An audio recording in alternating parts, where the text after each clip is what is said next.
And look, while it's not quite as busy on campus because it's summer, there are no doubt students who are right now coming to the realization that those student loans they have likely going to have to pay them back. And that's regardless of whether or not they support what happened with the Supreme Court today or they are against it. But what we have heard so far, we did get a statement from the interim chancellor for the Cal State University system.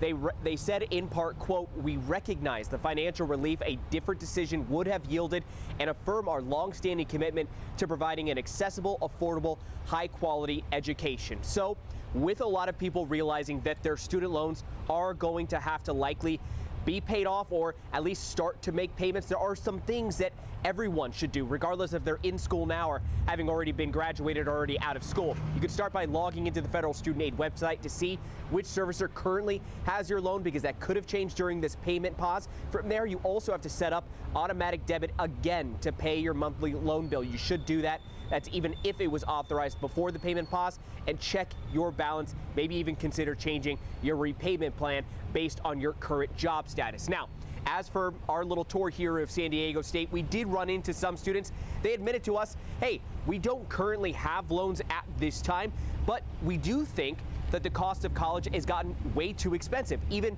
a parent we ran into of a young child who's happened to be here visiting said things are getting way too expensive too quickly. It's nuts. Yeah, it shouldn't happen. School shouldn't be this expensive. And I mean, people pay a lot of money and you don't really get as much as you pay for. A lot of money right now. It's a lot. I mean, I have a little one that's hopefully gonna, extend his schooling at some point, and you have to have a plan from a young age because it's a lot of money. And of course, for more tips on what to do in the wake of this Supreme Court decision with your student loans, or maybe even some other reactions that we're seeing from across the board, you can always go to CBS8.com and click on that story link. Reporting from San Diego State's campus, I'm Chris Groh for CBS 8.